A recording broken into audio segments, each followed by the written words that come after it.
wondering what I should be doing with the channel and my biking adventures. I've taken a bit of time away, went and did a bit of surfing down in the southwest. Well, I watched surfers do surfing, if that counts. And I've come to the conclusion that, well, enough might be enough. I've been doing a lot of reviewing of my videos of the past, and also the kind of things that I've been doing. I took my bike in for its annual MOT check, and I can't believe it failed as well. It failed. My bike failed, would you believe? On tiny little points, the number plate bulb was out, which I hadn't noticed. It was my own fault because I didn't fully check the bike before I went. I had a feeling that the brake pads were near the limit, and I planned to go and get them changed the next week. I was going to order some pads. But I went in there and they were just on the thin side, let's put it that way. So he failed me, quite rightly so. And anyway, I thought, you know, I really can't be asked to take the bike away, fix all these little things myself, and then bring it back for a retest. I thought, just do it now, you know. So they did. They charged me for it, as you would imagine, but at least the bike was back on the road. Toot sweet. Yeah, I dropped the ball. I dropped the ball quite a lot there, really. And I suppose also I've been focusing on my other channel, my sports reaction channel. So if you're into sports, boxing, UFC, football, any kind of sports really, go to my other channel, On Me Ed Son. The link in the description below for all my sort of sports stuff, which I'm trying to build there as well. But I kind of feel that I've been neglecting this side as well, so I need to do a little bit more. And then I kind of been looking at stories to kind of latch onto to try and produce content for, and it's been slim pickings, I gotta say. I mean, some of the manufacturers now are coming out with some new bikes. The Ducati have coming out with this new Desert X. Royal Enfield are coming out with this 450 Guerrilla bike, or Guerilla bike. It's more of a road version of the new Himalayan 450, which I suppose is a little bit like when the old Himalayan had the road version, the Scram. This is kind of what this is going to be about as well. But apart from that, there isn't really a lot. It's a time of year really where most people should be riding and not necessarily, you know, thinking about the new bikes coming out. That's really for autumn and through the winter and the spring as well. So I get it, slim pickings. But I also thought that Harley Davidson, for example, would be bringing out a new bike now, or drip feeding another one of their models. Maybe it's about time. Maybe news is coming soon. Anyway, so I got out on the bike first thing this morning, got up nice and early, went for a little ride around, and thought, where am I going to go? Should I go for a nice little road ride and try and show you all the Roman roads in the area? And basically, if you're not from this country, it's very easy to spot a Roman road because they're straight, they're dead straight. The remnants of Roman roads, where new roads have been built on, they're always dead straight.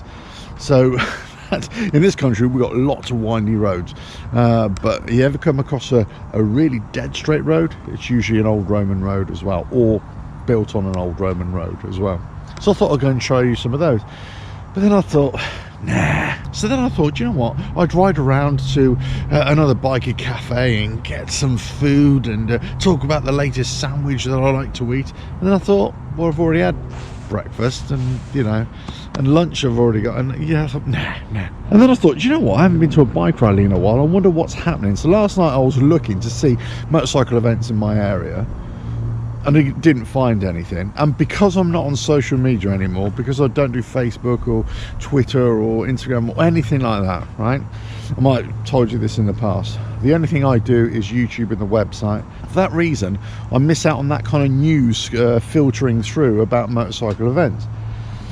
So I've kind of gone back to old school of going through magazines, would you like Backstreet Heroes here in the UK and stuff like that, just looking at motorcycle events, or going to old websites and see if they've got them. But I had a feeling there was a motorcycle event going on today. So I was riding around this morning, and guess what? I thought, let me just ride around there and see if it's on. And it's on, but they were just setting up.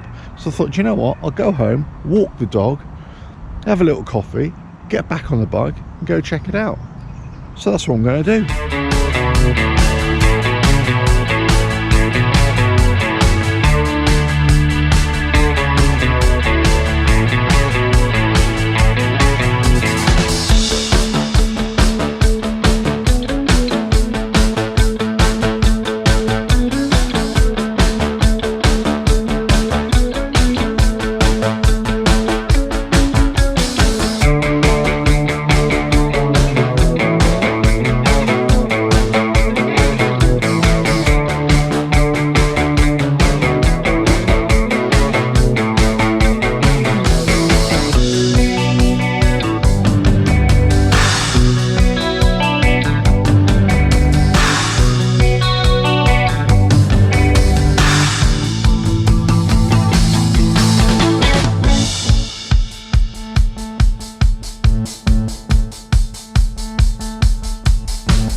Well, that was nice. God, it's just so good to get out on the bike and just not have a purpose, if you know what I mean. Not have a purpose and just go and ride and just go and enjoy myself. Gotta say, I always love going to motorcycle events, but especially my local motorcycle events, because I don't get to go to a lot of them because of work issues and, you know, home issues and things like that, or responsibilities, let's put it that way. But I've got to say, it's really good to go to my local ones, especially because I'm always bumping into people that I haven't seen in a long time. It's so great. And you know, you kind of see loads of people with all their other bikes as well. It's always nice to see a little bike show, even if it's a really small one as well, just to see what people have done with their bikes, little engineering things as well. That always kind of turns my cogs, as it were. But then I kind of think, well, about my bike, what do I do with my bike as well? So if you remember last year when I was kind of test riding loads of other bikes, I was saying, right, it's a toss-up, it's like a financial decision as well, about the money that I spend on my bike that I would want to spend, right, to kind of bring it up to the level that I want, or take the value of that and the money that I would spend and then go and spend it on a new bike or a used bike, or, you know, good quality used bike, whether it's a Harley, whether it's another brand, you know, it's one of those things. So obviously there's mechanical work that I would like done, or upgrades. So that's going to be in the region of about £3,000 or so, £4,000, let's say, if I really wanted to do that. But the other aspect was going to be having a paint job or renew the paint on this. Now, I don't know if you can see it on the paint, but let me tell you, whilst the bike is dirty, there are scratches all over the paintwork, especially on here. Maybe you can pick out those two lines there. But there's loads of scratches, right? On the front here, I got these within a week of having the bike. Not sure if you can see those either. Now, some of this is down to the Harley Davidson paintwork, or the quality of it, I think. But whilst I suppose I'd love to jump on that bandwagon and say Harley Davidson paint is crap, and loads of other people would say it's rubbish, I think for the most part it's actually done well. It's a 5-year-old bike and it's hardly any rust in it at all. Yeah, granted, I've been looking after it as well, but it's been pretty good. But it just scratched really easily. So that's one of the things, when I first got it, I wish I'd had the ceramic coating done on it. And I also wish that I'd taken a lot more care when I was washing it as well. I think I was a bit over enthusiastic when I was washing it initially, and I think that's what caused a lot of the scratches. And also I wasn't really taking a lot of care on taking off the seat and swapping seats and things like that. And that's what's caused a lot of the damage, really. So whilst it's cosmetic only, it gripes me, really. So this is where I think, I need to spend money on that as well. If I was keeping the bike for the long term, so this is what this big calculation was last year. Do I keep the bike and spend all this extra money on it, or do I trade it all in and get a new one? Anyway, so I went to this bike show just now. Great, nice little event. Really good to meet with loads of people. Couple of custom painters there as well. Got speaking to one of them. She's really good. She came over to have a look at the bike and gave me a price. I kind of knew it was going to be over £1,000 to do everything, basically the mud guards, the fairing, the tank, the side covers, and the little hand guards as well, just to paint match that. And you know, we're talking about over £1,000, £1,200 I think for that. It could be a little bit more, depends if I get it paint match. I'd go straight black again, gloss black again. If you go for a Harley match color as well, I think that'd be more expensive, maybe another 200 or 300, I'm not sure. But this lady's got a good reputation as far as I'm aware. I just overheard some other people talking about it, and you know, it seems as if she's quite good as well. I'll put the kind of business card on there for you, so a bit of plug-in for her as well. So I'm thinking about it. I am thinking about, you know, towards the end of the summer, in the autumn, just stripping everything off, sending it to a custom painter, and you know, having some work done on it. That's if I keep the bike, because I'm really at that stage now where do I keep it or not. I'd be loath to get rid of it, as I said before, so I could easily spend this money on it. I think this is where I'm at with the whole Harley Davidson thing, or motorcycles in general.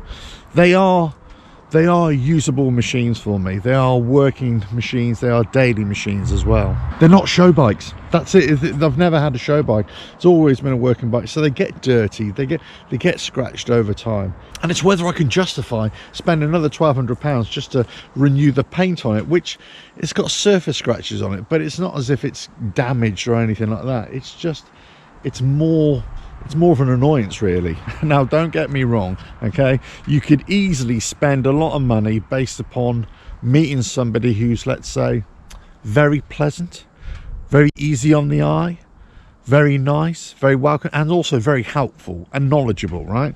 So we're not just talking looks, you know, do everything. But at the same time, you've got to kind of pull your enthusiasm back a little bit and still do the maths.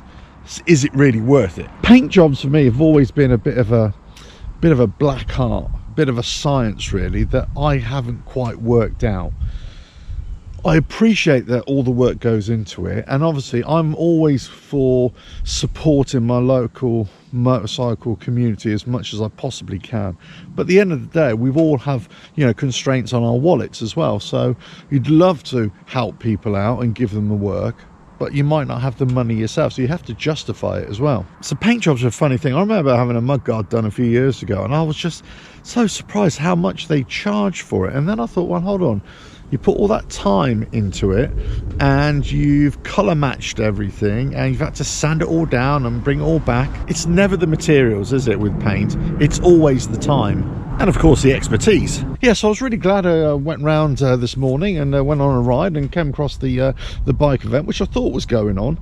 It's great to meet up with you know, some old friends as well. And yeah, I haven't been to this event for a couple of years at least, so it's always good. I always like going to these little day events as well. I think sometimes for the weekend events it's more of a commitment, which is great, don't get me wrong. But sometimes it's the motorcycle day events are just easy events to go to if you've got the time. You know, you're not doing anything that day, you just ride to it, spend the day and then come back. You know, it's an easy fix, really. But I was also really grateful, or happy, I suppose is a better word, that I came across a couple of custom painters, and one who was you know, good enough and great enough to, you know, give me a price there and then. And what was great about this girl from I got a card here, Cat's Customs, right, in the UK, go check her out. You know, we were talking about all the different possibilities and also ceramic coating as well, and you know, about polishing the black, because I obviously want to go black, and all the different variables as well. So you know, obviously professionals, they know their stuff, which is really good. So I was being very good not to get drawn in by the aesthetics, let's say, but at the same time I could really see the value in her work, or somebody of her caliber, her professionalism, let's say.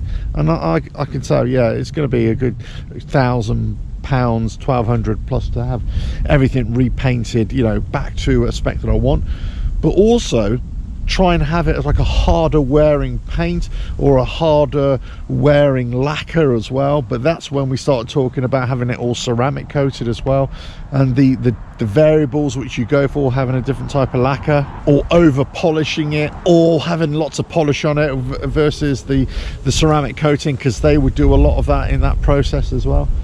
So it's one of those things you think, yeah, it could really do with a freshen up, but it's about £1,200, £1,300, maybe with a whole ceramic coating you're talking about a good £1,500. So you know, the wallet is not that thick a lot of the time, but I'd say it's certainly something that I'm going to consider, especially when keeping the bike as well. But I definitely think that some of the mechanical work that I need, that's something I need to really consider as well. But anyway, I thought I'd bring this to you because it's nice to get out on the bike as well. It's lovely to get on these back roads and go to motorcycle day events and all that kind of stuff. But I think sometimes it's really good to talk about, you know, you got a 5-6 year old bike and it hasn't got major damage to it, but you want to give it a good freshen up, especially on paint.